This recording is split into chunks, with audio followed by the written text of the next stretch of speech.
Ce matin, j'aimerais méditer avec vous sur le thème « S'encourager à la sainteté ».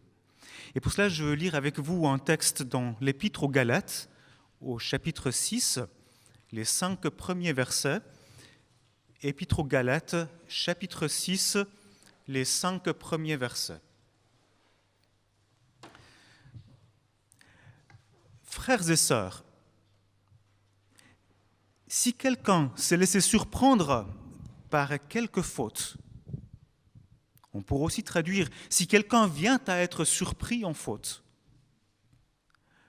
vous qui vivez selon l'esprit, ramenez-le dans le droit chemin avec un esprit de douceur. Et toi qui interviens, fais attention de ne pas te laisser toi-même tenter. Aidez-vous les uns les autres à porter vos fardeaux. De cette manière, vous accomplirez la loi de Christ. Celui qui s'imagine être quelqu'un d'important, alors qu'en fait, il n'est rien, celui-là s'abuse lui-même. Que chacun examine ce qu'il accomplit lui-même, et s'il y découvre quelque aspect louable, alors il pourra en éprouver de la fierté par rapport à lui-même, mais non par comparaison avec les autres, car chacun aura à répondre pour lui-même de ses propres actions. Jusque-là, Seigneur, que ta parole soit agissante maintenant au milieu de nous. Amen. J'ai eu l'occasion au cours de ces dernières semaines d'entrer dans une série où nous avons parlé du péché, de la grâce, de la sanctification, de l'appartenance à l'Église. Et aujourd'hui, nous voulons voir comment nous pouvons nous encourager à progresser dans la sainteté. L'apôtre Paul, vous le savez, avait de nombreux collaborateurs dans le ministère. Il travaillait avec des gens comme Marc, Luc, Aristarque, Démas. Pour ce dernier, qui travaillait avec l'apôtre Paul depuis plusieurs années, un jour, le ministère lui est devenu trop pénible et il a abandonné. Malheureusement, en quittant le ministère, il a quitté aussi la foi. Il est retourné dans le monde sans Dieu, à la recherche d'une vie plus facile, plus confortable sans doute sur le plan matériel. Et très sobrement, mais avec beaucoup de tristesse, Paul écrit à propos de Démas « Démas m'a abandonné par amour pour le monde présent. »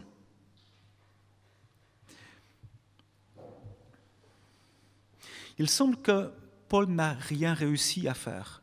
Ce collaborateur est parti, simplement. Pourtant, 12 ans plus tôt, Paul écrivait ceci aux églises de Galatie. Il leur disait « Mais aidez-vous dans la difficulté, aidez-vous les uns les autres à porter vos fardeaux. » Je ne peux pas imaginer que Paul n'ait pas été cohérent avec lui-même. Il a certainement cherché à aider ce Démas. En tout cas, il a voulu l'accompagner tant qu'il le pouvait, pour autant que Démas ait montré quelques signes de faiblesse au niveau spirituel. Peut-être qu'il a soigneusement caché tout ce qu'il vivait. Et qu'un jour, tout a éclaté. Brusquement, il s'en est allé, il est parti.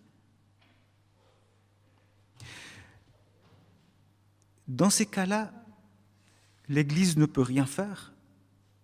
Paul n'a rien pu faire. Et ce Démas devra répondre de son action, de ce qu'il a fait devant le Seigneur. Il est sorti de la sphère de responsabilité de l'Église par lui-même et il est responsable de son choix. Autre situation pour vous montrer différents contextes, autre situation, autre enjeu dans le Nouveau Testament, dans une jeune église qui vient d'être fondée dans la ville grecque de Corinthe, nous trouvons un homme qui vit avec sa belle-mère, c'est-à-dire la deuxième femme de son père.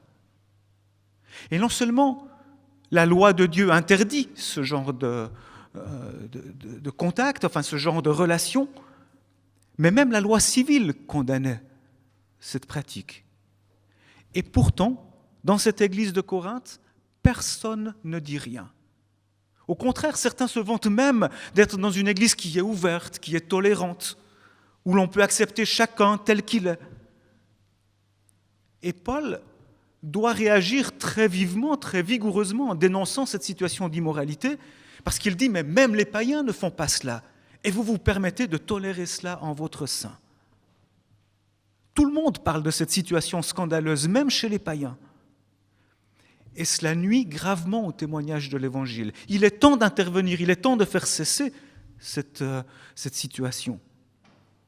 En fait, ce que Paul nous montre en dénonçant cette situation scandaleuse, c'est que quand on laisse agir dans l'Église quelqu'un dont le comportement est immoral, dont les actes ne correspondent plus du tout à sa confession de foi, quand il s'est fait baptiser, cet homme a dit vouloir suivre Jésus comme son sauveur, comme son Seigneur. Eh bien là, en vivant exactement le contraire de ce qu'il a confessé, il nuit gravement à la réputation de l'Église et il discrédite l'Évangile en fait. Alors, bien sûr, une Église est là pour accueillir tout le monde avec ses faiblesses. Et nous avons tous des faiblesses. Mais l'Église est là pour accueillir des gens qui, dans leur faiblesse, cherchent malgré tout à vivre de manière intègre, fidèle au Seigneur. Et quand on est face à quelqu'un qui ouvertement choisit de vivre dans une situation immorale, scandaleuse, et qu'en plus, il entraîne avec lui d'autres gens de l'Église qui cherchent à prendre sa défense, qui cherchent à tolérer cette situation, cela devient une réelle menace pour l'Église. Peut-être que cet homme avait beaucoup d'empathie, peut-être qu'il avait un pouvoir de séduction, peut-être qu'il avait une autorité dans l'Église. En tout cas, il est en mesure de nuire gravement à l'Église. L'Église ne peut plus le considérer comme un frère dans la foi s'il persévère dans son attitude, s'il refuse de se repentir. Et c'est pour ça que Paul, à cette jeune Église, écrit « Vous devriez être affligés de cette situation. Vous devriez faire en sorte que l'auteur d'un tel acte soit exclu du milieu de vous. » Parce qu'un tel homme, s'il refuse de se repentir, s'il choisit de vivre ouvertement dans le péché, ne peut plus être considéré comme un frère dans la foi. Il a besoin de repentance. Il a besoin de changer de vie pour pouvoir être sauvé. Et Paul demande à ce que cet homme soit excommunié, c'est-à-dire exclu de la communion fraternelle qui prévaut dans l'Église entre les disciples de Jésus-Christ. On ne peut plus le considérer comme un chrétien. Il est devenu quelqu'un à qui on doit annoncer l'évangile qui passe par la repentance pour parvenir au salut. Vous pourrez lire ce récit dans 1 Corinthiens au chapitre 5. Avec ces deux situations que je vous ai présentées, Démas et puis cet homme qui vit dans l'immoralité, j'aimerais poser la question, quel est le rôle de l'Église pour m'aider à marcher dans la sainteté ? Comment l'Église doit-elle agir ? Quand quelqu'un devient membre de l'Église lui dit en quelque sorte, « Écoute, tu as professé ta foi par le baptême, nous t'avons baptisé. Et en te baptisant, nous avons reconnu en quelque sorte que ton statut de disciple de Jésus-Christ. Nous validons le fait que tu es un disciple de Jésus-Christ. Désormais, tu vas grandir sous la responsabilité de tes frères et sœurs dans la foi. Et l'Église est là pour t'encourager, pour t'aider, pour te soutenir, mais aussi pour t'avertir, pour te reprendre si un jour tu t'éloignes sans même peut-être t'en rendre compte. Et l'Église est là pour t'encourager à revenir au Seigneur quand tu prends un chemin de traverse. Et toi-même, même jeune converti, tu es responsable dans cette Église de soutenir les autres, d'aider, d'encourager. Et même toi, tu peux constater que tel frère peut-être aurait besoin d'un encouragement à revenir dans le chemin du Seigneur et tu peux t'approcher de lui pour le dire avec douceur. Il y a donc une soumission mutuelle les uns aux autres au sein de la communauté des croyants. Personne ne peut se prévaloir ou ne devrait se prévaloir d'un esprit de supériorité dans l'Église. Nous avons tous des faiblesses et des points faibles et nous voulons tous ensemble marcher dans la grâce du Seigneur Jésus-Christ. Quand quelqu'un est en difficulté dans sa marche avec le Seigneur, si nous le prenons de haut et que nous lui faisons des remontrances pour lui dire « là tu agis mal », de manière à le culpabiliser et finalement peut-être même à le décourager dans sa foi, nous nous plaçons dans une situation de quelqu'un qui risque lui-même un jour de tomber parce qu'il n'est pas conscient de ses propres faiblesses. Nous ne sommes pas, personne n'est une personne d'exception. Nous avons tous besoin de marcher dans l'humilité avec le Seigneur. Si je lis le Nouveau Testament, je constate que des apôtres comme Pierre, comme Paul, dans leurs lettres, appellent les croyants à se soumettre les uns aux autres. Bien sûr, cette soumission, elle est d'abord la soumission à la parole de Dieu. Elle est la soumission à Jésus-Christ. Mais en plus de cette soumission les uns aux autres, sous le regard du Christ, j'observe aussi que le Seigneur a institué dans l'Église des autorités, des personnes qui sont responsables et qui ont pour mission aussi de garder l'Église dans la foi véritable, qui ont pour mission de proclamer l'Évangile de la vérité et qui ont pour mission d'enlever de l'Église toute souillure, tout ce qui pourrait ternir son témoignage, tout ce qui pourrait l'empêcher d'être l'Église véritable. Mais concrètement, comment nous soumettre les uns aux autres ? Comment aller à la rencontre de quelqu'un qui vit dans une faiblesse ? La première chose à dire, à partir du texte aussi que nous avons lu, c'est que cela nécessite beaucoup d'amour et de douceur. Si je vois quelqu'un qui agit mal, qui n'agit pas comme un vrai disciple de Jésus-Christ devrait se comporter, je me dois d'aller vers lui et de lui faire remarquer gentiment, sans chercher à le vexer, sans le prendre de haut, que là, il a un comportement qui n'est pas conforme, en fait, à celui que devrait avoir un vrai disciple de Jésus-Christ. Si je m'approche d'un frère ou d'une sœur pour lui faire une remarque, c'est toujours dans le but de l'aider, jamais dans le but de lui nuire. C'est toujours dans le but de le ramener auprès du Christ et non dans le but de le condamner. C'est aussi quelque chose qui se fera toujours de manière privée, confidentielle, sans le crier sur les toits, sans répandre des bruits de couloir pour que tout le monde le sache.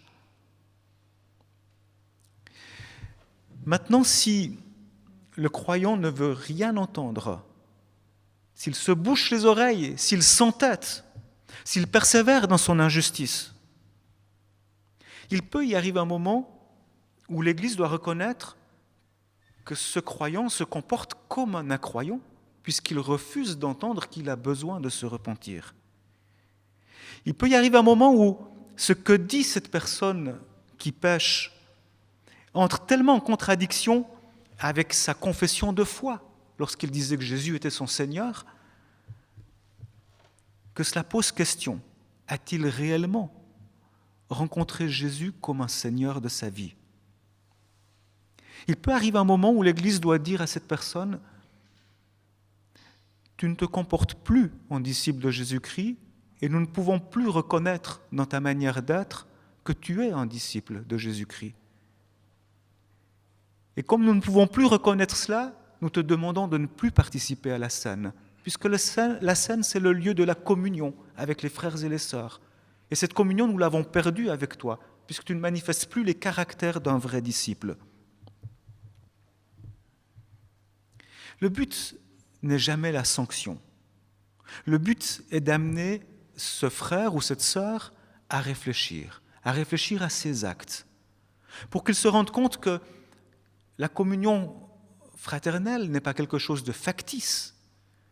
Il ne peut pas dire qu'il est en communion fraternelle si dans sa vie, tout montre le contraire. Donc en refusant l'accès à la scène à quelqu'un, en l'invitant à ne plus prendre la scène, l'Église aide en fait ce frère ou cette sœur à réaliser la gravité de son péché, alors que jusque-là, il nie cette gravité. Le but étant qu'il revienne au Seigneur, qu'il se repente et qu'il marche à nouveau avec le Seigneur. C'est pour cela que nous avons besoin de l'Église, parce que l'Église, elle est là pour nous aider, pour nous encourager dans notre vie chrétienne. On ne peut pas vivre seul. L'Église, elle est là pour avertir, pour prévenir, pour chercher à sauver celui qui est en train de se perdre. Mais il est vrai que quand nous nous approchons de quelqu'un pour lui dire « Écoute, là, tu te trompes, tu t'égares. Par ton comportement, tu t'éloignes du Seigneur. » Dire cela à quelqu'un est toujours un moment délicat. Ça peut être un moment difficile. Et pourtant, je crois que si on le fait avec humilité, si on le fait avec amour, avec douceur, c'est un vrai moyen de bénédiction. Ce n'est pas le jugement de quelqu'un qui vient m'écraser, c'est un frère ou une sœur qui m'aime, qui vient me rendre attentif à la qualité de ma relation avec Dieu et qui m'encourage à continuer de servir le Seigneur. L'objectif, encore une fois, c'est toujours d'aider, pas de dénoncer. Le but, c'est de ramener quelqu'un au Seigneur. Concrètement, comment est-ce que cela se passe? Comment faire? J'ai déjà donné quelques pistes. Mais je dirais peut-être que, bien souvent, la meilleure chose à faire, c'est de ne rien faire. Simplement de prier pour cette situation et de demander à Dieu, « Seigneur, tu vois là, il y a quelque chose qui ne va pas, parle à ce frère, parle à cette sœur, amène-le de nouveau près de toi. » Et si on choisit de dire quand même quelque chose, la première chose à faire, c'est de chercher à comprendre la situation. Il faudra peut-être pour cela poser des questions, établir des faits. Il faudra aussi accorder le bénéfice du doute, parce que celui que l'on croit coupable n'est peut-être pas aussi coupable qu'on le croit. Peut-être que notre jugement est faussé, peut-être nous manque-t-il des informations, peut-être que les reproches qui sont faits sont inexacts. Et je crois que nous devons rester humbles. J'ai constaté assez souvent dans mon ministère quand même que des reproches pouvaient être adressés à quelqu'un sans qu'il y ait de fondement. Parfois avec des motivations qui pouvaient être malsaines. J'ai pu constater aussi que parfois des chrétiens pouvaient reprocher des choses à d'autres avec un manque d'amour notoire, en faisant beaucoup de mal, en étant plus destructeurs que constructeurs. Moi, je me demande comment nous pouvons agir au mieux. Et parfois, le mieux, c'est de ne pas forcément agir si nous ne sommes pas capables d'agir avec amour, humilité, et puis avec beaucoup de douceur et de tendresse. Dans ce que nous avons lu de l'Épître aux Galates, Paul évoque la situation de quelqu'un, ce n'est pas très clair puisqu'on peut le traduire de deux manières, soit quelqu'un qui se rend compte qu'il a commis une faute, peut-être le Saint-Esprit le lui a montré subitement, soit quelqu'un qu'on a surpris en train de commettre une faute. Peu importe, dans les deux cas, cette personne a commis une faute et elle a besoin d'encouragement. Elle a besoin qu'on l'aide à revenir à Christ. Qui peut aider cette personne?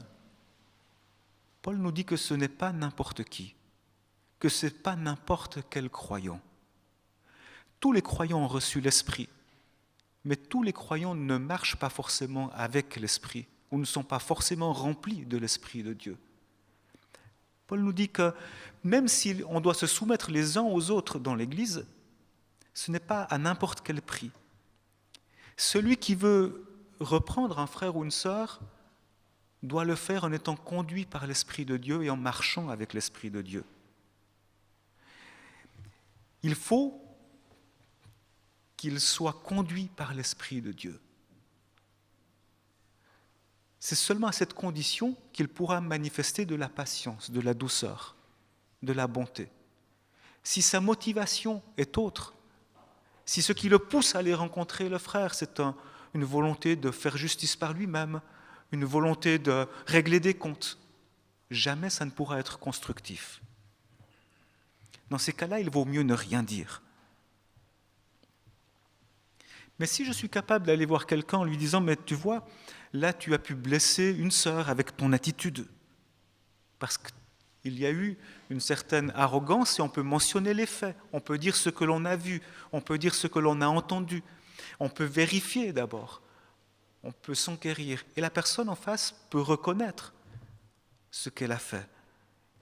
Et à ce moment-là, on peut lui dire « Mais tu devrais aller la trouver peut-être pour présenter tes excuses et demander pardon aussi au Seigneur. » Si on apprend dans une église à cultiver ce type de relation, si ça devient quelque chose de naturel et que l'on se rend compte que ce n'est pas toujours les mêmes qui vont dire les choses aux autres, mais que ça va dans tous les sens et que chacun peut recevoir une parole d'un frère ou d'une sœur, ça deviendra quelque chose de positif qui va aider, qui va nous aider à marcher avec le Seigneur.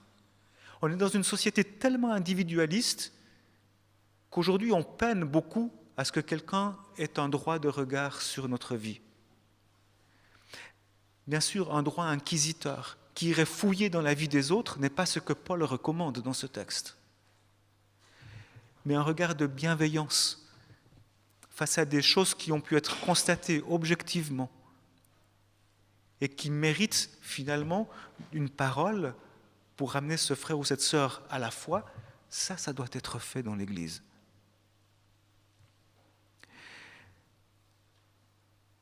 Chaque situation dans l'Église est particulière et la Bible n'évoque pas tous les cas qui peuvent se présenter.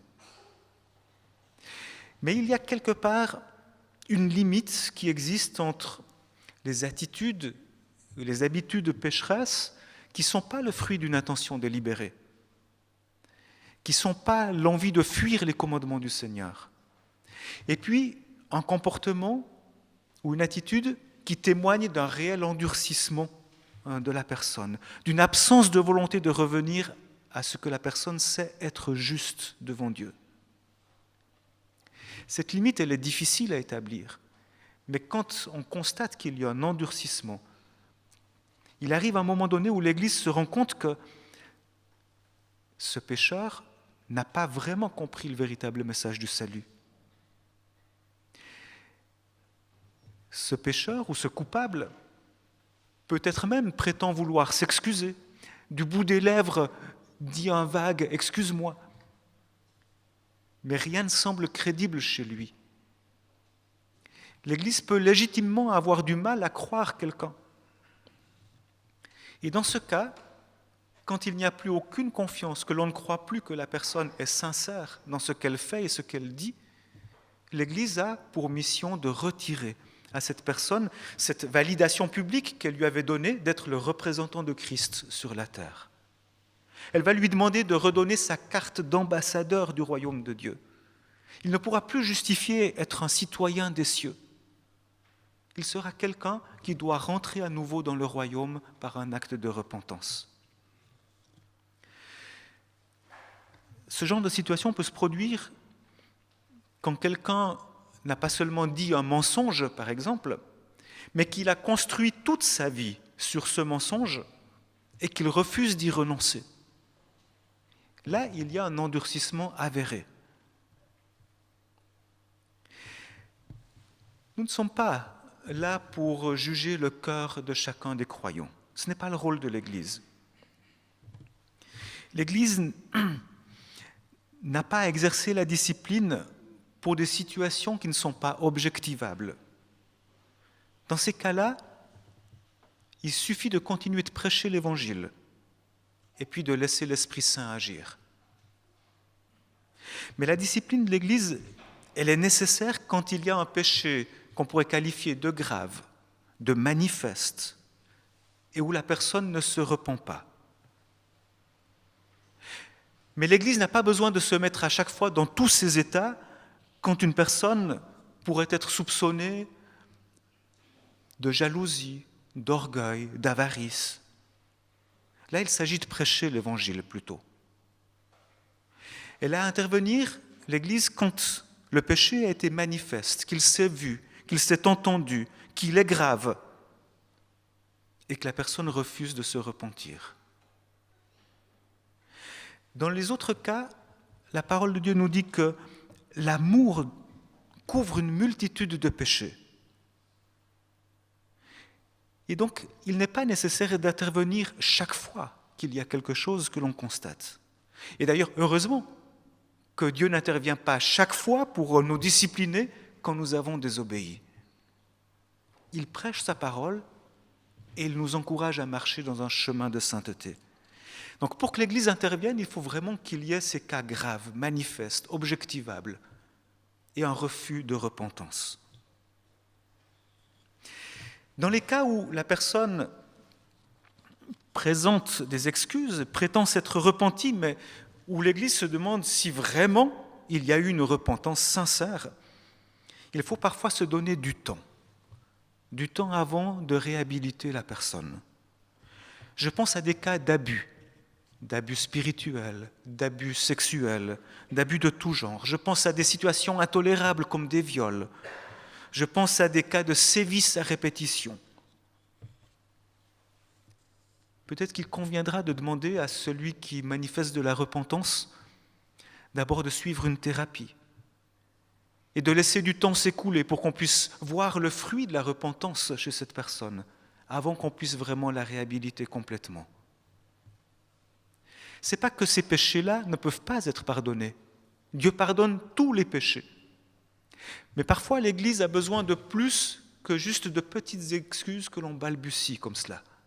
Elle a besoin de voir qu'il y a eu un vrai changement, et pour établir ce vrai changement, il faut parfois du temps qui s'écoule. Par contre, dès que le changement est avéré, le pardon peut être donné, et sans aucun délai, la réhabilitation peut être accordée à cette personne. Quand Dieu pardonne, il ne pardonne pas à moitié. Son pardon, il est plein, il est entier. Et nous sommes appelés à faire de même, à suivre l'exemple de Dieu.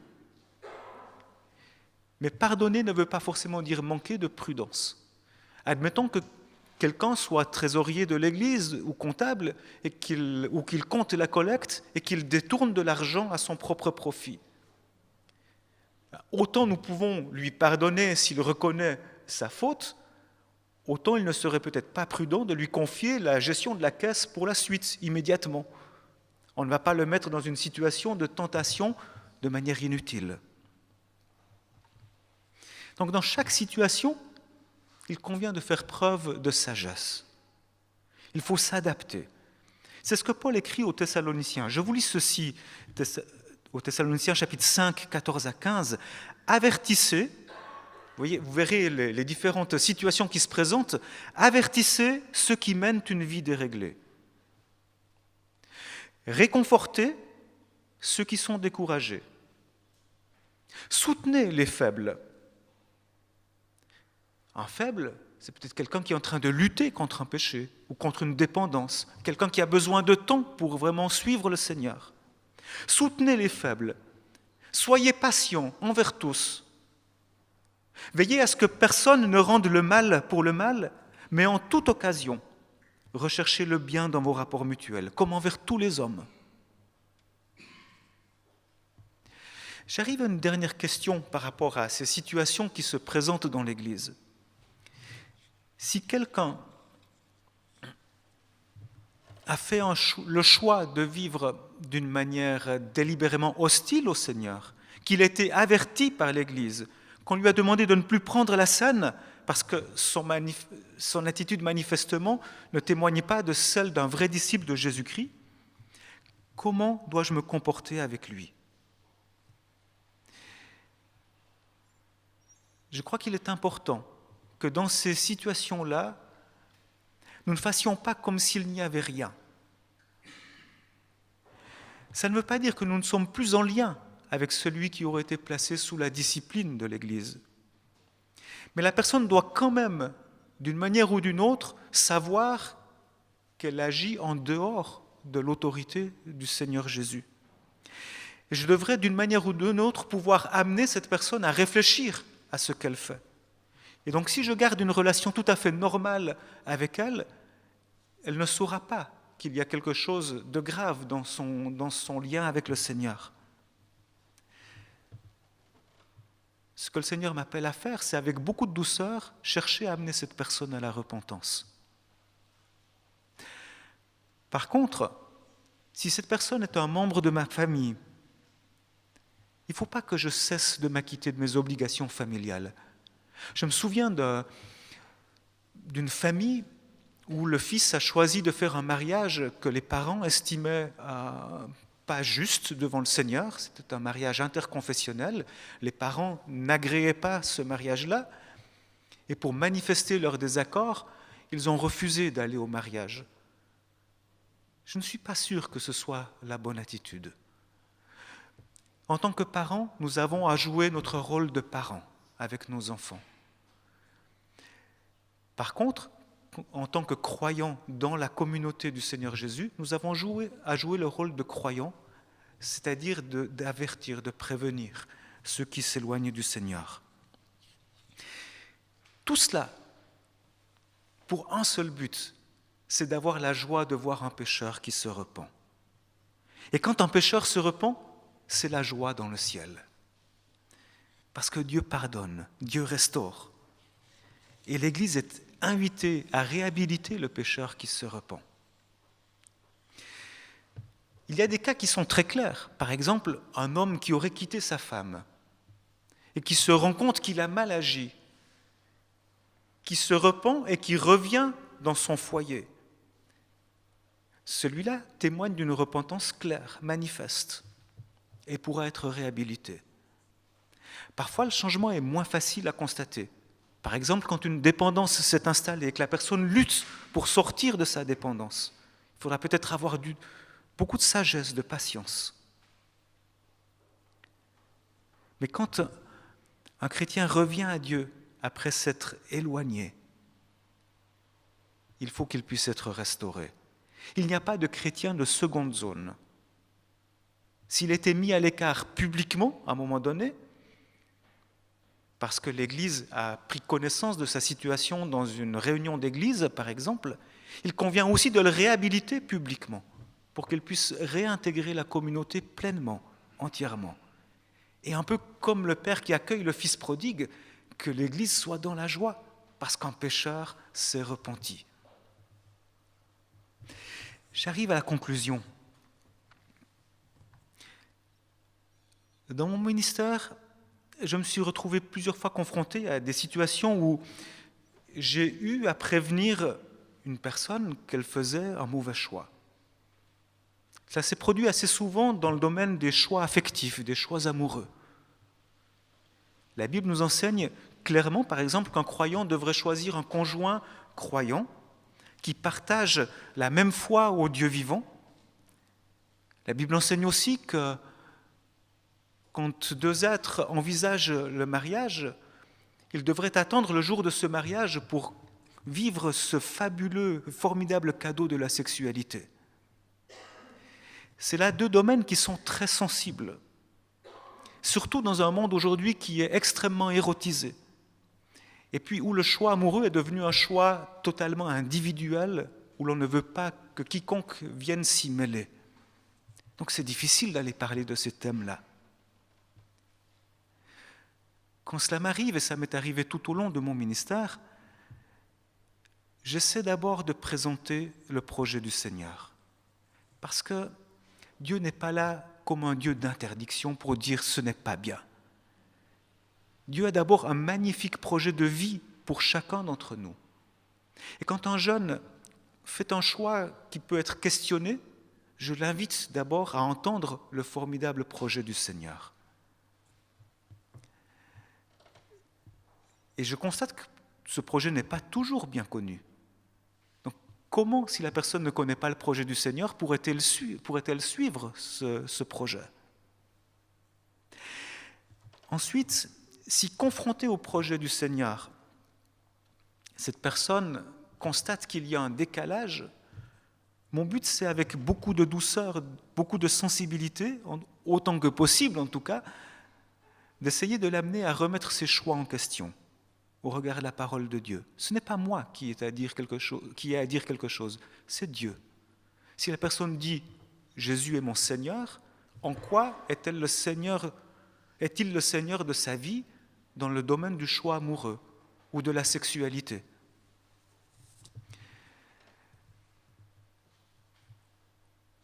Dans ces domaines-là, c'est souvent douloureux. J'ai vu souvent des personnes pleurer. Au début de mon ministère, j'ai rencontré un jour une fille qui n'avait pas cet arrière-plan, qui ne connaissait pas le projet du Seigneur. En le lui expliquant, elle a très bien compris ce que le Seigneur attendait. Malheureusement, c'était trop dur pour elle de suivre ce projet-là et elle a fait le choix de mettre sa relation au-dessus de sa relation avec le Seigneur. Et j'ai eu le regret de la voir partir de l'Église parce qu'elle n'a pas réussi à mettre le Seigneur au premier plan.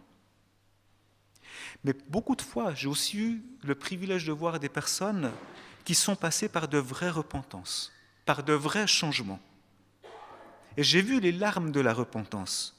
Et j'ai vu combien c'était doux aussi après de voir que le Seigneur bénissait ceux qui auraient pu mettre le Seigneur au premier rang. Paul nous invite à porter nos fardeaux les uns les autres. Il nous invite à marcher selon les commandements du Seigneur. Est-ce qu'il y a quelque chose de plus cher que Jésus dans notre vie ? Moi, je vous invite à accepter les encouragements des frères et des sœurs. Acceptons ensemble de porter nos fardeaux mutuellement. Prenons le temps de nous écouter. Soyons remplis de l'Esprit. Marchons par l'Esprit. Quel est le premier fruit de l'Esprit ? La sagesse, l'amour. Je crois que le premier fruit de l'Esprit, c'est l'amour. Quelqu'un qui se laisse conduire par l'Esprit témoignera de l'amour. Il aimera son prochain. Et c'est ce que le Seigneur nous demande dans tout ce que nous avons abordé ce matin. Aimons-nous les uns les autres. Voilà la loi du Christ. Amen.